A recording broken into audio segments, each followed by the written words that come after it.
తాకట్లో ఉన్న బంగారాన్ని విడిపించి ఆ రోజున మార్కెట్ ధర కట్టి మిగిలిన డబ్బును మీకు అందిస్తుంది కొమ్మూరి గోల్డ్.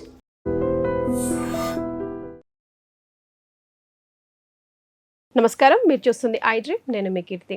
ఇవాళ నాతో పాటు ఉన్నారు జ్యోతిష రత్న, జ్యోతిష చక్రవైభవ డాక్టర్ రాళ్ళపల్లి రవికుమార్ గారు. నమస్తే గురుగారు. నమస్కారం. గురుగారు, గురు మారుతుంది అన్నది మార్కెట్లో ఒక పెద్ద బజ్ నడుస్తూ ఉంది. సో కొంతమంది రాశులకి కలిసి వస్తుందని, కొంతమంది రాశులకి కలిసి రావట్లేదని. సో ఏ రాశుల వారికి కలిసి వస్తుంది, కలిసి రావట్లేదు, అసలు గురు జూన్ 2న ఎప్పుడు ఎలా మారుతున్నారు, అట్లాగే గ్రహాలన్నీ ఎలా ఉన్నాయి, ఒకసారి డిస్కస్ చేద్దామండి. స్టార్ట్ చేద్దాం. శరదిందు సమాకారే పరబ్రహ్మ స్వరూపిణి వాసరాపీఠ నిలయే సరస్వతి నమోస్తుతే. ఐ డ్రీమ్ ప్రేక్షకులకు నమస్కారం. ముందుగా జూన్ 2వ తారీఖున మనకి యమునా నది పుష్కరాలు స్టార్ట్ అవుతున్నాయి. రూల్ ఒకటే గుర్తుపెట్టుకోండి, గురువు అనే గ్రహం మెయిన్గా శుభానికి సూచి. ఎందుకంటే గురువు అనే గ్రహం చేత విద్య, అంటే ఫర్ ఎగ్జాంపుల్ 10th అయింది, అదొక మెయిన్ మెట్ అనమాట. First starting 10th exam pass అయ్యాడు అంటే ఆ ఏడాది గురుబలం బాగున్నట్టు. అలాగే ఇంటర్ అయిపోయింది, వెంటనే ఎంసెట్ అనేది రాశాడు, లేకపోతే నీట్ రాశాడు, ఎంటర్ అయ్యాడు, నీట్ ఎగ్జామ్ పాస్ అయ్యి డాక్టర్గా ఎంటర్ అయ్యాడు, అదొక ఇయర్. అలాగే వివాహం ఇయ్యరు, అలాగే ఫస్ట్ జాబ్ వచ్చిన ఇయ్యరు, ప్రమోషన్ వచ్చిన ఇయ్యరు, అలాగే వెహికల్ కొన్నది, గృహం కొన్నది, అలాగే సంతానం కలిగింది, పెళ్ళైన ఇయ్యరు. ఇవన్నీ కూడా గురుబలం అండి. గురువు ఒక రాశి నుంచి ఇంకో రాశి మారడానికి సంవత్సర కాలం పడుతుంది. పుష్కరాలు ఏ రోజైతే స్టార్ట్ అవుతాయి ఆ రోజే గురువు ఒక రాశి నుంచి ఇంకో రాశికి మారినట్టమాట. సో మనం ఏం దృష్టిలో ఒకటే పెట్టుకోవచ్చు, ఎప్పుడో పుష్కరాలు వస్తాయని చెప్పి మనం టీవీలో చూడొచ్చు అన్నమాట. అమ్మో ఇది మనది ఇప్పుడు మెయిన్ రాశి కదా, అమ్మో పంచమ స్థానంలో గురువు వస్తున్నాడు అనమాట, ఇప్పుడు 4th ఉన్నాడు, 5thలోకి వస్తున్నాడు, మనం ఈజీగా అర్థం చేసుకోవచ్చు. సో పుష్కరాలు ఏ రోజైతే స్టార్ట్ అవుతాయో ఆ రోజే ఒక రాశి నుంచి ఇంకో రాశి గురువు మారినట్టు, అక్కడ సంవత్సర కాలం పాటు ఉన్నట్టు. ఈసారి యమునా నది పుష్కరాలండి. కాబట్టి ఈ గురువు మారడం చేతే మనకి ఇవన్నీ శుభాలు చేకూరుతాయి. ఇప్పుడు 11 రాశుల్లో ఎక్కడ మారినా వేరు. ధనస్సులో మారిందనుకోండి, గురువు స్వస్థానం కాబట్టి చాలా బాగుంటుంది ఆ ఏడాది. మీనంలో స్వస్థానం కాబట్టి చాలా బాగుంటుంది ఆ ఏడాది. ఇవి రెండు మించి గురువు ఉచ్చస్థానంలో అనేది కర్కాటక రాశి, ఆ రాశిలోకి గురువు మారుతున్నాడు. దీని మూలాన ఏంటంటే మెయిన్గా దేవాలయాలన్నీ అత్యద్భుతంగా తయారవుతాయి. ఇప్పుడు ఎప్పటి నుంచో పూర్వం నుంచి చాలా పాడుపడ్డ టెంపుల్స్ ఉన్నాయి, దాన్ని బాగు చేయలేదు, దాన్ని ముందుకు రాలేదు. ఇటు ఎండోమెంట్స్ వాళ్ళు ముందుకు వస్తారు, గవర్నమెంట్ స్టేట్ గవర్నమెంట్ ముందుకు వస్తుంది, గవర్నమెంట్ వాళ్ళు వస్తారు, ఈ ఆర్కియాలజికల్ డిపార్ట్మెంట్ వాళ్ళు ముందుకు వస్తారు. లేకుండా మన మైండ్లోనే ఇప్పుడు గుర్తుపడండి, గురువు అనే గ్రహం ఏంటంటే ప్రతి ఒక్క మనిషి మైండ్లోకి దూరిపోతాడు. మనం ఈ ఏడాదికి ఇలా ఉండకూడదు, ఇలా మారాలి, పూజ చేయాలి, పునస్కారం చేయాలి, దైవ దర్శనం చేసుకోవాలి, గురువుని దర్శించాలి, గురువు యొక్క బ్లెస్సింగ్స్ పొందాలి, దాన ధర్మాలు చేయాలి, సంఘంలో జరిగే ప్రతి పనిలో మనం ఉండాలి, దైవ కార్యక్రమాలు అన్నీ మనం ముందుండాలి అని ప్రతి ఒక్క మనిషిని తట్టి లేపుతాయి. ఒకవేళ వాళ్ళ జాతకంలో గురువు నీచలో ఉంటే తప్ప మిగతా 11 రాశుల్లో ఎక్కడున్నా గురువు అతని జాతకరీత్యా వాళ్ళని తట్టి లేపుతాయి. వాళ్ళంతటే వాళ్ళ సోషల్ రెస్పాన్సిబిలిటీ తీసుకుంటాయి, పూర్ పీపుల్కి హెల్ప్ చేస్తారు. ఈ సమ్మేళనాలు కూడా అలాగే అన్ని సమ్మేళనం అన్నమాట, హిందూ సమ్మేళనాలు తీసుకోండి, అన్నీ జరుగుతాయి. అలాగే మెల్లగా హిందూయిజం కూడా పెరుగుతుంది. సో ఈ కన్వర్జన్స్ అన్నీ ఆగిపోతాయి, భక్తి పెరుగుతుంది. సో ఇవన్నీ కూడా పెరుగుతాయండి. కాబట్టి ఖచ్చితంగా ఈ గురువు అనే గ్రహం మెయిన్గా జూన్ 2 నుంచి మనకి కర్కాటక రాశిలో మారుతాడు. సూర్యుడు వచ్చేసి మనకి మిథున రాశిలో ఉంటాడు. అలాగే మనకి బుధుడు కూడా మిథున రాశిలో ఉంటారు. అలాగే శుక్రుడు కూడా మనకి కర్కాటక రాశిలో ఈ మాసం అంతా ఉంటారు. అలాగే రాహు వచ్చేసి మనకి కుంభరాశిలో ఉంటారు. కేతు వచ్చేసి మనకి సింహరాశిలో ఉంటారు. శని మటుకు ఈ సంవత్సర కాలం అంతా కూడా, అంటే ఈ నెల మటుకు ఖచ్చితంగా మీన రాశిలో ఉంటారు. ఇవ్వండి 12 రాశుల్లో నవగ్రహాలు ఈ స్థానాల్లో ఈ మాసం అంతా ఉంటాయి. సో ఇన్ డెప్త్గా ఇప్పుడు డిస్కస్ చేద్దామండి. కుంభరాశి వారికి ఎలా ఉందండి? తప్పకుండా అమ్మ. కుంభరాశి అనగానే మనకి ధనిష్ట 3-4 పాదాలు, శతభిషం 1-2-3-4 పాదాలు, పూర్వభాద్ర 1-2-3 పాదాలు, ఈ నక్షత్రాల సంబంధం మన కుంభరాశిలోకి వస్తుంది. కుంభరాశి ఏంటంటే దైవ రాశి అని చెప్పుకోవచ్చు. ఎందుకంటే మెయిన్గా పూర్వభాద్ర నక్షత్రం గురువు యొక్క నక్షత్రం ఉంది, అలాగే శతభిషం నక్షత్రం కూడా ఉందండి అందులో. సో ఇది చాలా ఇంపార్టెంట్ అన్నమాట. సో ఈ రాశి వారికి మెయిన్గా ఏంటంటే ఏలాంటి సైన్ లాస్ట్ ఫేజ్లో ఉంది, నెక్స్ట్ ఇయర్తో వెళ్ళిపోతుంది. సో ఖచ్చితంగా వెళ్ళిపోతూ మేలు చేస్తుంది 100%. పాపం ఉద్యోగం పోయిన వాడు ఉంటాడు, డబ్బులు నష్టపోయిన వాడు ఉంటాడు, వ్యాపారంలో నష్టం వచ్చిన వాళ్ళు ఉంటారు, అలాగే ఎక్కడో ఇరుక్కుపోయిన వాడు ఉంటారు, షూరిటీ పెట్టిన వాడు ఉంటారు. ఇవన్నీ ఏమన్నా అన్నీ కూడా వెళ్ళిపోతాయండి ఈ ఏడాదిలో. అవన్నీ వెళ్ళిపోతూ ఖచ్చితంగా చేస్తారు. కొంచెం వీళ్ళు ఏంటంటే ఏదైనా పని పోస్ట్ పోన్ చేయడం, కొంచెం బద్ధకం ఎక్కువగా ఉండడం, తర్వాత చూద్దాంలే అనడం, వాడు పాపాన్ని వాడే పోతాడు, అది ఏదైనా సరే వెంటనే తెంపరు దాన్ని, అది ఇంకా కొనసాగిస్తూ ఉంటారు అన్నమాట. కొంచెం అలాంటి లక్షణం ఉంటుంది. ఆ లక్షణం నుంచి కొంచెం బయటపడండి, వెంటనే యాక్షన్ తీసుకోండి. ఏదో జాబ్ ఉంది వెంటనే అప్లై చేయండి, వాళ్ళు ఎవరో రిఫరెన్స్ ఇచ్చారు వెంటనే వదలకుండా 2-3 సార్లు అడగండి. కొంతమంది అంటే ఒక్కసారి అడిగితేనే ఏదో అనుకుంటారు 2-3 సార్లు అడగాలి. ఎందుకంటే మనకి ప్రస్తుతం కొంచెం బలం తక్కువగా ఉన్నప్పుడు మనమే 2-3 సార్లు అడిగాం అనుకోండి, ఇప్పుడు వాళ్ళు రిఫర్ చేస్తారు.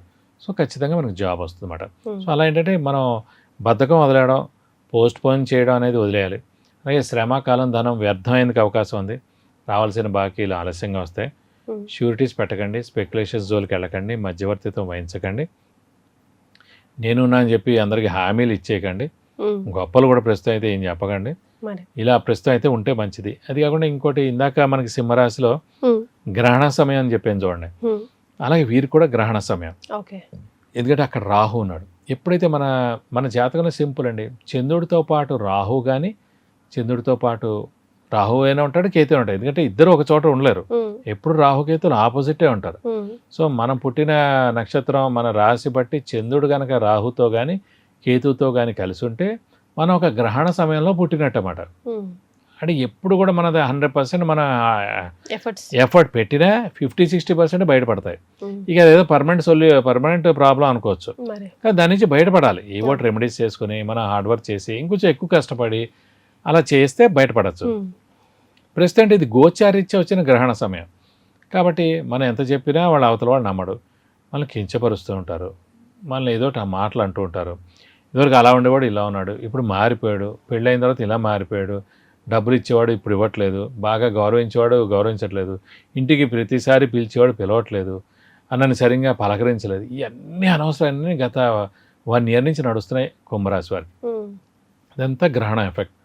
గ్రహణ ప్లేస్ అంటే అక్కడ రాహు ఉన్నాడు కాబట్టి డిసెంబర్ అయితే ఇవన్నీ తొలగిపోతాయి. కాబట్టి డిసెంబర్ 5 దాకా మనం మౌనంగా ఉండడం ఉత్తమం. ఎందుకంటే మౌనంగా లేకపోతే అనవసరమైన అపనిందలు, అపార్థాలు ఇవన్నీ కూడా జరిగేందుకు అవకాశం ఉంది. ఇంకోటి అంటే ఈ రాహుకేతులు మిశ్రమంగా ఉన్నారు, సరే ఏళ్ళనాటి సరే వెళ్ళిపోతే హెల్ప్ చేస్తారు కరెక్ట్ అండి. కానీ గురువు మటుకు పాప 6వ స్థానంలోకి వచ్చాడు, మొన్నదాకా 5వ స్థానంలో చాలా బాగున్నాడు జూన్ 1 దాకా, ఇప్పుడు 6వ స్థానంలో వచ్చినది అంటే కొంచెం ఖర్చులు ఎక్కువ అవడం, అనవసరమైన పనులకి 2-3 సార్లు తిరగడం, శ్రమకాలం ధనం వ్యర్థం అయిపోవడం, ఇలా అన్నీ జరుగుతుంటాయి అన్నమాట. అక్కడ కొంచెం మౌనంగా ఉండి కొంచెం కష్టపడితే ఓపికగా ఉంటే తప్పకుండా మంచి రిజల్ట్ వస్తుంది. ఎందుకు ఏళ్ళనాటి సరే వెళ్ళిపోతుంది, 6.5 ఏళ్ళ నుంచి కష్టపడ్డ ఏళ్ళనాటి సరే వెళ్ళిపోతుంది, ఇంతకన్నా కష్టమే మీరు పడక్కర్లేదు. కాబట్టి కొంచెం మౌనంగా ఉండండి, అన్ని విధాలా బాగుంటుంది. ఆరోగ్యంగా, ఆర్థికంగా కుంభరాశి వారికి ఎలా ఉంటుంది? ఆరోగ్యంగా పర్వాలేదు, ఎందుకంటే వెళ్ళిపోతున్నాడు కాబట్టి ఇంకా అంత అనర్థం ఏం చేయడు అని. అంటే చిన్న హెల్త్ ప్రాబ్లమ్స్ ఉంటాయి, అంత మేజర్గా అయితే ఉండదు. ఆర్థికంగా అనేది కూడా కొంచెం మిశ్రమంగా ఉంటుంది, ఎందుకంటే గురువు ఇన్నాళ్ళు బలంగా ఉన్నాడు, ఆ గురువు వచ్చేసి 6వ స్థానంలోకి వెళ్ళాడు, కొంచెం ఆర్థికంగా మటుకు మిశ్రమంగా ఉంటుందని చెప్పుకోవచ్చు. రైట్. మరి పర్టికులర్గా వీరికి ఎలాంటి రెమెడీస్ సూచిస్తారు? అంత టైం బాగాలేదు కాబట్టి వీరికి మెయిన్గా ఇప్పుడు ప్రస్తుతం వీరికి మెయిన్గా శని గురువు వదిలేసి రాహుదే మెయిన్గా కాన్సన్ట్రేషన్. ఎందుకంటే మనకి వెంటనే జరిగే బెస్ట్ ఏంటి రిజల్ట్, డిసెంబర్ 5కి రాహుకేతులు మారిపోతారు, 2 బాలేని గ్రహాలు బెస్ట్ గ్రహాలు అయిపోతాయి. కాబట్టి రాహుకు సంబంధించిన పరిహారం ఏంటంటే మెయిన్గా సుబ్రహ్మణ్య స్వామిని, అమ్మవారిని ఎక్కువగా ఆరాధిస్తే మంచిది. సుబ్రహ్మణ్య స్వామి, అమ్మవారి అష్టోత్తరం ప్రతిరోజు చదువుకుంటే మంచిది. ప్రతి శుక్రవారం అమ్మవారి టెంపుల్కి వెళ్ళి 40 ప్రదక్షిణాలు చేసి అభిషేకం కానీ అర్చన కానీ చేస్తే మంచిది. అలాగే సుబ్రహ్మణ్య స్వామి టెంపుల్కి ప్రతి మంగళవారం వెళ్ళి 40 ప్రదక్షిణాలు చేసి వీలైతే హోమం కానీ అభిషేకం కానీ చేయిస్తే చాలా మంచిది. డిసెంబర్ 5 లోపల మటుకు ఒకసారి హోమం కానీ అభిషేకం కానీ చేస్తే అది బెస్ట్ రిజల్ట్ ఉంటుంది. డిసెంబర్ 5 తర్వాత నుంచి మటుకు మనకి రాహుకేతుల బలం పరిపూర్ణంగా ఉంటుంది కాబట్టి ఇంకా చాలా బాగుంటుందని చెప్పుకోవచ్చు అమ్మ. చాలా సంతోషం అండి. నమస్కారం. And for more videos, please subscribe to iDream. Please subscribe to iDream. Please subscribe iDream. And please subscribe to iDream. For more videos, subscribe to iDream. please like, share and subscribe to the channel. Congratulations, iDream. Subscribe to iDream. Subscribe to iDream. So subscribe to iDream Media. iDream ki iDream team andarki huge congratulations. Please subscribe iDream Media. Please subscribe to iDream. Subscribe iDream. Please subscribe to iDream. iDream అంటే నా కళల ఛానల్ను subscribe చేసుకున్న నోరు తిరుగుతలేదు, మీరైతే గంట గుర్తు కొట్టండి. For more such videos, please subscribe to iDream.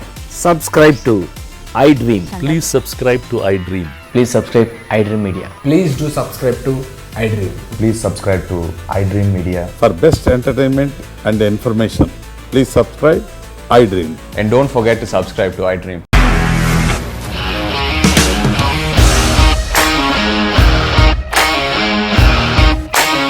ఇండస్ట్రీలో కమిట్మెంట్ ఇష్యూస్ వస్తే నీకు కూడా వచ్చినట్టు. మార్నింగ్ తీసుకెళ్ళాలంటే కొట్టి పడేస్తారు.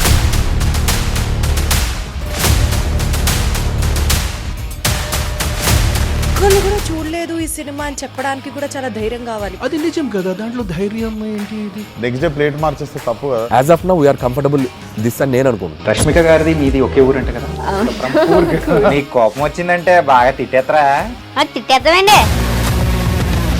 నిజంగా గేమ్ ని ఎలా చేంజ్ చేయగలిగారు? ఏపీఎస్ఎఫ్సి వాళ్ళకి 6 నెలల్లో నేను 6 లక్షలు కట్టా. బిజినెస్ చేయాలనుకుంటే it is as difficult as riding a tiger.